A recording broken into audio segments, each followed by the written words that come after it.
Meie järgmine esineja täna tuleb moemaailmast ja on seal olnud juba üksjagu aega. Jaanika Terasmaa on Montoni ja Mosaiki turundusjuht ja Jaanika näitab meile seda, et kuidas teha meilikommunikatsiooni lojaalsele kliendile. Tal on 2 suurepärast brändi, mida võrrelda. Montoni puhul see tuleb veidi paremini välja, kas pole, ja Mosaiki puhul on sihtrühm on natukene vähem meilisõbralik. Kas ma olen sellest õigesti aru saanud või ma olen täiesti valel teel?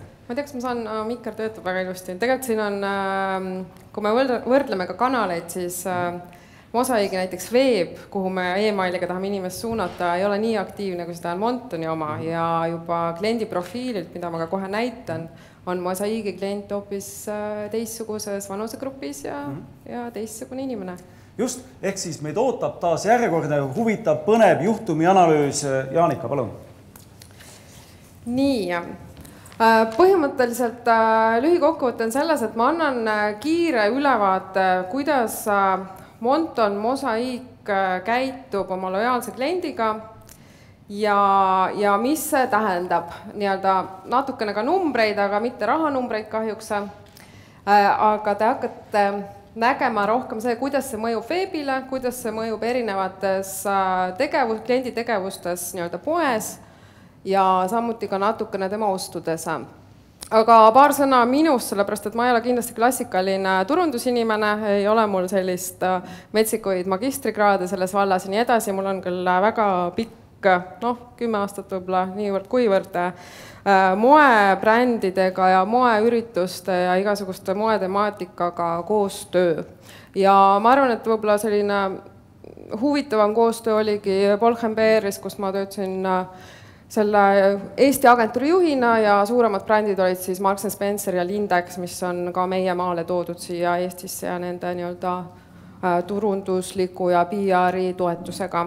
Aga nüüd siis Montonist ja Mosaigist.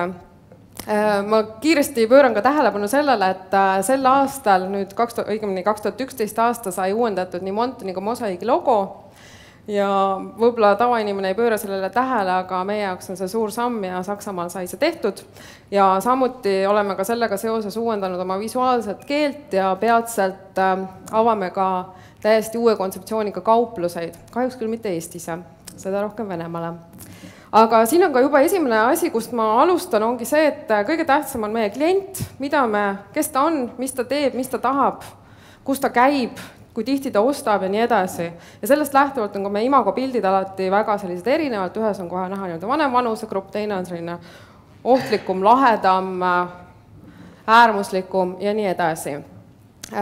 Brändide uspid on väga selliselt konkreetselt meie jaoks kõige tähtsamad termin, näiteks Montoni puhul ongi see, et ta on kosmopolitan, ta on võrgutav, ta on innovatiivne natuke, inspireeriv ja tema juures on selline väike veidrust tekitav quirkiness, mida me kasutame oma turunduslikus tegevuses, pluss siis ka disainis väga palju. Et Monton ju disainitakse maailma trendidest lähtuvalt küll, aga disaineri käekirja läbi. Mosaik omakorda jälle on hästi tervitav, turvaline, positiivne, urbanistlik ja kõik sellised head väärtused on temas. Ja nagu ma ütlesin, klient on meie number 1 tegelane ja siis ka meie e-mailid erinevad lähtuvalt tema sellisest tegevuslikust aktsioonidest ja nii-öelda kui Monton on rohkem selline energiline, aktiivse elustiiliga, tahab kiiresti palju infot, on rohkem aldis trendidele, jookseb peale tööd lihtsalt stressi maandamiseks poodi, et uus kleit või seelik osta, siis Mosaigi klient jälle omakorda võtab asja rahulikult, tal on kodus lapsed, tal on vaja planeerida oma aega, oma raha ja ta ootab kvaliteetsemat toodet, ta ootab pikaajalist toodet ja ta käib ka palju harvem poes. Küll aga on väga palju meie kliendid natuke miksitud oma vahel ja sellest lähtuvalt on ka meie e-maili baasid, no ma ei tea, 10-15% ulatuses on samad kliendid.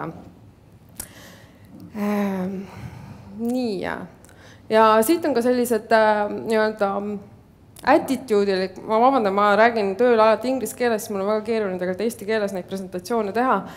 Et attitude tuleb, ma arvan, sellest sloganist välja, et life is too short for boring clothes, et siin on negativismi sees, siin on irooniat sees meie jaoks, siin on ka sellist väljakutset sees. Ja samas enjoying life today on Mosaiigil pigem selline rahulik, sa võtad elu sellisena, nagu ta on, sa arvestad sellega ja nii edasi. Aga nüüd minnes konkreetselt emaili teema juurde, siin mul üks veits vale slaid, aga mis on meie tegelik eesmärk, sellepärast et kuna ma numbritest otseselt ei räägi, siis ma räägin nendest pehmetest eesmärkidest ja üks on see, et email on isu tekitaja meie jaoks, et ta pakub informatsiooni, ta jälgib väga täpselt, mis on tarbija vajadus, sest meil on väga täpselt välja vaadatud, mida klient millal ostab, vastavalt sellele me ka pakume talle emaili sisu ja siis vajaduspõhist toodeta. Ja muidugi on ka teine selline lisa nagu trendid, sest me oleme ikkagi trenditoode, ka Mosaiik lähtub ikkagi catwalk trendidest, kuigi rohkem klassikalisel moele. Siis kuna Monton on just avanud paar nädalat tagasi e-poe, siis ja üldse me oleme aasta otsa testinud ja aktiivselt suurendanud oma kliendibaasi, siis et meie eesmärk on viia klient veebi.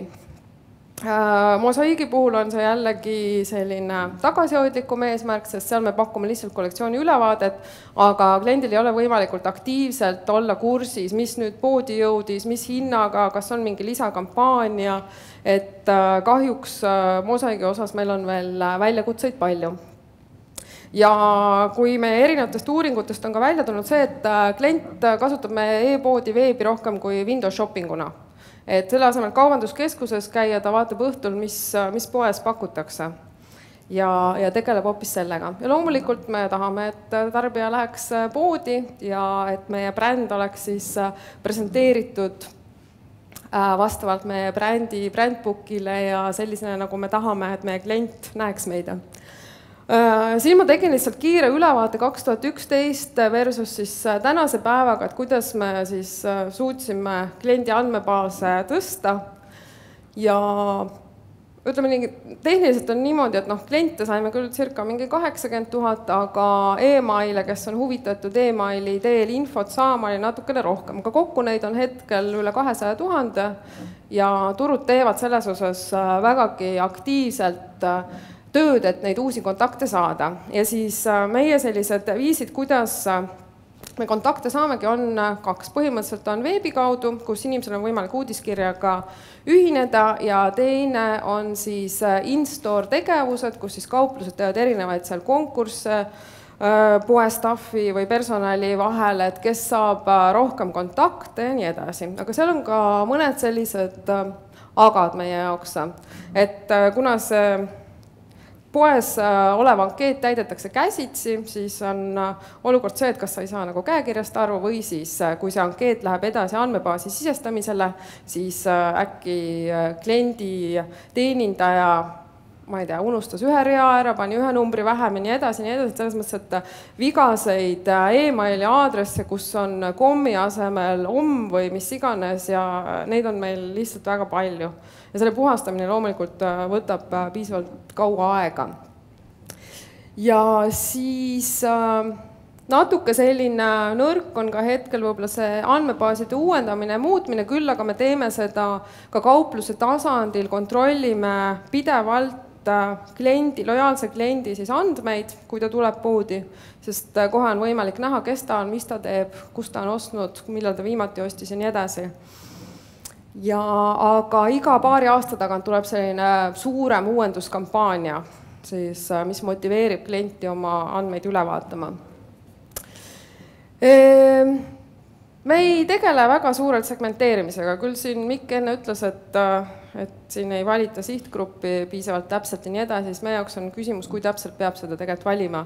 Et me tegeleme 6 turul, Eesti saadab välja kõikidele turgudele emaile, kogu Baltika brändis on niimoodi, et Eesti poolt saadetakse need välja ja nii-öelda head office toodab selle sisu ja siis põhiline segmenteerimine toimubki asukoha põhiselt, on see nagu riik, on see ostukeskus, on see linn, vastavalt sellele, kus mingi nii-öelda tegevus toimub, on see kampaania, on see, sest kaup jõuab ka igasse riiki ja linna erinevalt, et noh, Siber saab meie kauba, ütleme nii, 2 nädalat hiljem tavaliselt kätte.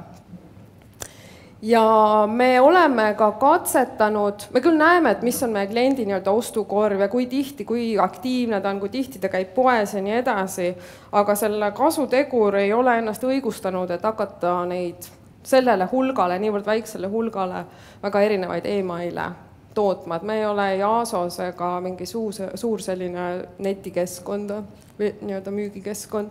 Aga ühte asja me oleme küll katsetanud naiivselt, tahtsime mehele ja naisele saata eraldi e-maili.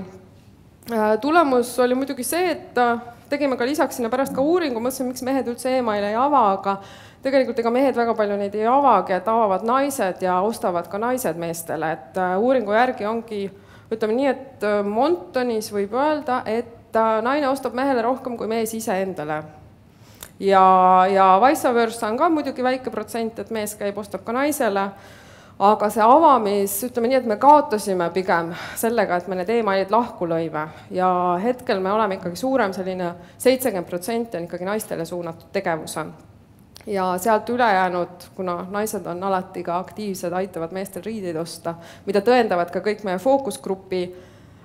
fookusgruppidel osalenud inimesed, et nemad ei üksi, mehed eriti palju üksi poes ei käi, et neil on ikka väike nõuandja on juures või siis poe inimeselt ootavad nad sellist asjalikku nõu. Aga e-mailiga on väga tähtis, on meie jaoks ajastus. Kui õues on päike, siis ilmselgelt me muudame oma strateegiat koheselt ja jälgime seda, mis toimub ümberringi. Palgapäevad. Ma usun, et kõik teavad, mis juhtub mürginumbritega, kui on kuu alguses palgapäevad. Ja see on väga tähtis aeg tabada klienti, et tal oleks meeles meie poodi tulla. Loomulikult kampaaniad, meie oma brändidega, me küll teeme nii-öelda kaupluse või ütleme shopping centrites palju kampaaniaid, aga veebis meil on teatud põhimõtted, et kampaania ei ole alati fookus 1. Aga ta on kindlasti motiveeriv ja alati subjektis ka pealkirjas välja toodud. Ja neljapäeval või kolmapäeval saadame alati e-mailid välja, sest et nädalavahetus on siis, kui on vabad päevad ja inimesed veedavad aega ostukeskustes. Me oleme nüüd aasta otsa tegelenud sisuga, kuidas teha sisu, et mis see sisu on ja siis kuidas seda siis tarbijale pakkuda ja kuidas seda bränditi erinevalt pakkuda, lähtuvalt algselt räägitud kliendist. Ja esimene osa on alati volüüm ja vajaduspõhine, nagu ma ütlesin. Volüüm tähendab meie keeles seda, et on, ütleme, tuli kevad nüüd, ja inimesed otsivad värve. Meil on suur volüüm värvilistel toodetel, neid on palju poes, me pakume neid agressiivselt, me paneme neid akna, me näitame kogu oma valikut, mis meil on. Siis, kuna Monton on väga moepõhine ja trendipõhine bränd ja toob iga 2 nädala tagant uusi trende poodidesse, siis me räägime, mis on moes. Pakume erinevaid lahendusi, lahedamaid versioone. Ja siis alati on ka me e-mailides cherry toode, mis on kas limiteeritud toode, kõrge, väga hea materjaliga toode, ütleme toode, mis on väga-väga eriline, teda ei ole enam kõikides poodides ja ta on meie jaoks selline trendikatsetus, kas publik võtab selle omaksa, sest ta on võib-olla kuskil seal Milanos ja Londonis igal pool olemas, aga kuna sellised endised nõukogude riigid või kuidas ma võin öelda, on natukene teistsuguse maitsega ja trend jõuab natukene hiljem siia ja Venemaale. Ja siis on pakkumine. Aga Mosaiigi puhul on algus on täpselt samamoodi, vajadus on number 1 moeäris ikkagi. Aga Mosaiigi kliendile me anname nõue. Kuna me teeme hästi palju praktilisi tooteid ka kvaliteedi osas, kui ka siis ütleme mix and match osas, et kuidas neid paremini sobitada. Mosaiigi toode peaks ideeliselt on disainitud nii, et sobib peaaegu et kõigega, mis sul garderoobis on. Ükskõik, kas sa võtad pluusi eraldi või püksid või mis iganes. Et see on tema selline disaini ideega.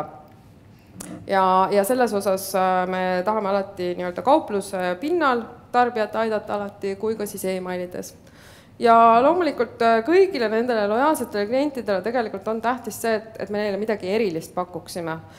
Selleks on meil ka erinevad ainult lojaalsele kliendile suunatud pakkumised ja ainult üritused neile ja nii edasi, et nemad on rohkem need, kes näiteks võrreldes Montoniga väärtustavad rohkem, et me hindame, et nad on meile lojaalsed.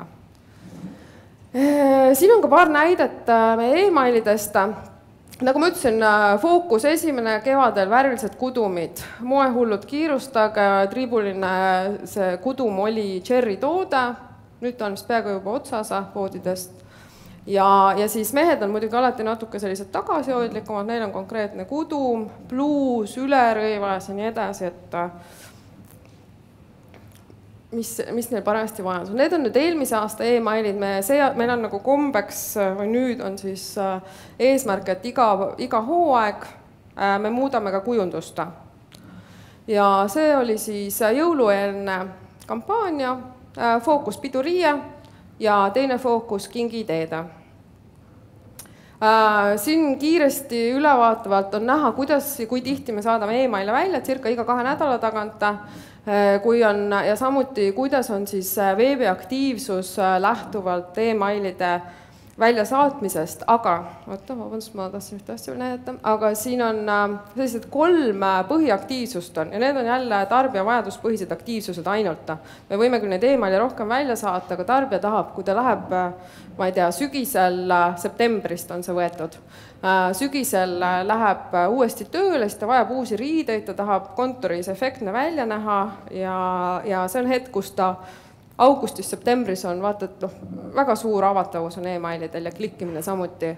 Järgmine on see, kui läheb külmaks, on outerwear, on oktoobris ja siis, kui hakkavad jõulud novembri lõpus tulema, on juba vaja, ütleme, kenasid riideid.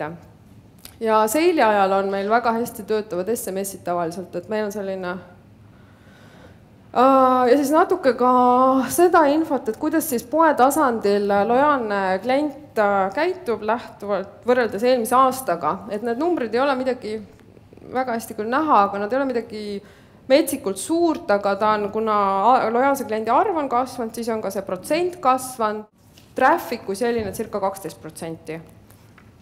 Kuigi meil see visitors või traffic tundub, et on langenud, aga kuna meil poode oleme siin sulgenud ja avanud siis ja ruutmeetreid vähendanud ja suurendanud, siis sealt tulevad erinevad numbrid. Nii. Ja siis me uurisime ka kliendilt, et mis nemad meie e-mailist arvavad ja mis nad sellega üldse teevad ja nii edasi, et üpriski suur protsent, see oli skaalas 1-5, avab meie e-maile, see protsent pärast näete ka kohe järgmisel slaidil, aga nad tihtilugu loevad, mingi protsent arvab, neid saadetakse liiga tihti ja nii edasi, et selles mõttes see on selline subjektiivne arvamus. Ja kuidas siis neid tegelikult avatakse, et meie üllatuseks circa maksimaalsed avatavused on sügise poole just circa 32%, see oli siis Eestis, tegi see rekordi. Ja siis klikkimine on juba natuke väiksem, on orienteeruvalt 5-20% ulatuses, aga mis on muidugi riigid on väga erinevad selles mõttes, kui Ukrainas ja Venemaal pommitatakse e-mailidega tarbijad, ütleme, ma ei tea, 5 korda päevas, siis seal töötab väga hästi hoopis SMS, et me küll saadame seal selle sihtgrupile e-maile välja, aga me otseselt sealt mingit rõõmu ei naudi ja nii, mosaiik, hoopis teine kujundluskeel, hoopis teine feeling, selline hind peab nähtav olema, 10 korda rohkem teksti. Ja mis minu jaoks ongi, kui ma alustasin peaaegu 1,5 aastat tagasi Montonis mosaiigis, siis agentuurid rääkisid mulle, et issand, võtke pildid ära, pange teksti, siis kõik saavad avada teie e-maile paremini, et väga palju läheb meil spämmi ja nii edasi. Aga moebrändil ei ole selle tekstiga mitte midagi teha, kui aus olla ja me oleme ikkagi sellele kindlaks jäänud ja oleme ka mosaiigi e-maili muutmas hetkel. Ja rohkem selliseks tootepõhiseks, sellised delikaatsed fookused on, mis teemad on seal office rõivas, siis on värvilised kudumid, meestel jälle ka kudumid ja sellised mix and match, et kuidas ülikonda erinevas stiilis kanda ja nii edasi. Mosaiik, kuna ma olen alles värske Mosaigi turundaja, siis ma võtsin välja eelmise aasta tegevused ja nad on väga tihti pommitanud oma klienti emailidega ja samuti ka SMS-idega ja selline suurem nagu veebikülastavus, nagu arvata võibki, ongi ainult launchi ajal, uue kollektsiooni launchi ajal, siis sügisel ja siis on vaikselt selline äralangemine ja siis seal lõpus on veel seili juures, nad saatsid ka seili emaili välja ja siis toimus selline märgatav tõus kohe. Ja numbrid on üpriski nii-öelda loyal customeri ostud on üpriski sellised stabiilsed mõlema aasta lõikes, midagi erilist seal juhtunud ei ole, natuke on paar protsenti suurenenud ka, samuti ka siis visitor count'ile või ütleme trafficule ei ole see väga suurt mõju avaldanud. Ja kuna neid emaile sai ohtralt välja saadetud, katsetatud, et mis siis saab, kui tihedamini klienti kõnetada ja siis tulemus oligi, Eestis vähemalt inimesed tundsid, et liiga palju oleme neil mailbox'is. Aga tulemused on üpriski tasavägised, et selline, meil on Leedu on üks selline väga võimas riik, kus on tohutu suur andmebaas tegelikult. Ja sealt ka siis tihtilugu suuremad sellised protsendid tulevad, see 4,18. Ja samuti avatavus on natukene madalam võrreldes Montoniga, aga ja klikkimine natuke veelgi madalam, sest et pole väga palju, nad juba teavad, et nad väga palju uut infot ei oota, et Mosaiigi veeb on rohkem selline info edastajad, kus on poed, mis kollektsioonis üldse on ja nii edasi, et seal ei ole aktiivsust tegevust. Nii, ja siis sellised kvalitatiivne uuring, mis ma mõlema brändi peale kokku võtta, mis siis tarbija ütleb meil selle emailide osas, et nende jaoks on see email nice to have. Et nad vaatavad seda siis, kui on töö juures on igav või kodus on igav või hetkel on paus või neil on vaja mingit värskendust või mis iganes, naistel selles mõttes, et on aega, et vaja shopata lihtsalt ka mõtetes. Ta alati või mõned üksikud ka lähevad poodi, aga enamalt poodi ei lähe emaili peale, vaid ta läheb veebi ja siis pärast veebist ta võib-olla otsustab, et ta ikka tahab seda bluusi näha ja nii edasi.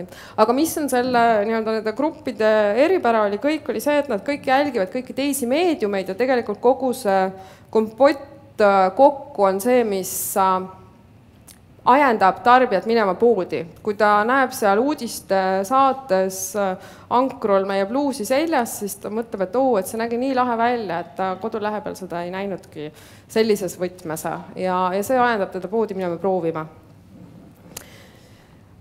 Siis hetkel me tegeleme sellega, et meie email veelgi parem näeks välja mobiilis ja siis kuna me oleme avanud e-poe, siis me suuname ta koheselt ka ostma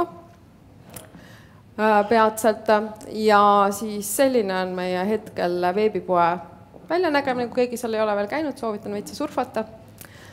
Ja ma tahtsin veel ühte asja näidata, et miks ma kogu seda lojaalse kliendi teemat väga nagu tähtsustan meie jaoks, on see, et meie müügid on päris märkimisväärsed seal. See on riigiti väga erinev. Mõnes riigis on see 60%, mõnes 70% isegi. Aga kuna me oleme ikkagi massibrändid, siis on meil ka mitte nii suure massibrändid nagu Ivo Nikolai Baltman, kus siis osatähtsuse emaili kommunikatsioon on veelgi tähtsam kuskil 70-80% ulatuses. Et selles mõttes me ei saa seda kanalit alahinnata, kuigi ma teile otseselt mingit müüginumbreid ei räägi, aga selle kanaliga on meil pidevalt igasugust vatti nähtud, et alguses on, nagu siin ka enne Mikk ütles, et spämm on see põhivaenlane, mustad listid erinevates riikides, siis on läbirääkimised nende omanikega, et miks me seal mustas listis oleme ja kas me saame ikka läbi ja nii edasi ja siis väga palju on katkiseid kontakte. Siis me jälgime emailide avatavust ja klikkimist ja siis tarbija reageeringut veebis, et selles mõttes, et kuhu ta klikib, mis tooted teda kõige rohkem huvitavad. Naistel on see muidugi kleidida. Ja kokkuvõtlikult meie jaoks on siis email branding, ta on selline, tõstab kodulehe külastatavust, nagu ma ütlesin, et ta on selline isutekitaja. emotsionaalne meelelahutus ja siis kliendid on erinevad, et on need fashionistad, kes ostavad siis, kui meil on seili ajal, et meil kuskil 30% ulatuses müüakse ikkagi täiesti uut kollektsiooni, kohe nii kui seilid on ja tulevad uued asjad poodi, siis ilmselgelt on need inimesed, kes ostavad enne hooaega, me nimetame neid fashionistad, eks ostavad toodet ja need kliendid alati ja igavesti jäävad, kes ostavad pakkumise järgi ja reageerivad pakkumisele, nii et sellest ei saa üle ega ümber. Ja siis me tahame olla alati kliendi mälus selline 5 poe seas vähemalt, et kus ta läbi astub, kui ta läheb kaevanduskeskusesse. Ja see on ka meie sellise e-maili turunduse eesmärgid hetkel, aga need on vägagi muutumas seoses e-poe arenguga ja kõikide brändide liikumisega sinna ja siis ootab meid uus ajastu. Suur tänu Jaanika Terasmaale. Nüüd me saame võtta veel aega üheks küsimuseks. Et meil on võimalik pärida üks küsimus veel. Jah, palun. Tere. Aga karju kõvasti. Ma äkki kuulen. 111. Selline küsimus. Kas ja kuidas lähenete uudiskirjaga, ma mõtlen sisuliselt erinevalt eesti ja vene keelt kõnelevale sihtgrupile? Iga riik, kuna meil on igas riigis on turundusinimesed tööl, siis iga riik läheneb erinevalt. Kuna meie haldame stokki ja saadame stokki välja, siis meie seame need põhifookused, aga siis me saadame need põhifookused turgudele ja turud toodavad siis selle sisu lähtuvalt põhifookusest, lähtuvalt nende sihtgruppi, ma ei tea, verbaalsest kõnestiilist ja nii edasi. Aga me oleme loomulikult turgudele selgeks teinud, mis on Montoni tone of voice ja mis on Mosaigi tone of voice, et kuidas kõnetada klienti. Kas ma vastasin küsimusele? Eestis. Eestis, no Eestis on täpselt samamoodi. Meil on eraldi, mina tegelen nii-öelda head office'i suurte piltidega ja siis turul on turundusjuht, kes tegeleb siis sisu nii-öelda väikeste piltidega. Eesti kogukonna ja vene keelt kõneleva kogukonna nii-öelda teie Eestis vene... Ja Eestis vene keelt kõnelev kogukonda on palju aldim avama e-maile ja lugema neid ja edasi klikkima, et selle protsent on Eestis eestlastest kõvasti suurema. Ja, et me toodame ka Lätis Läti-Vene nii-öelda e-maili, kus on sama teema jällegi. Suur tänu, Jaanika Terasmaa. Aitäh tulemast. Aitäh.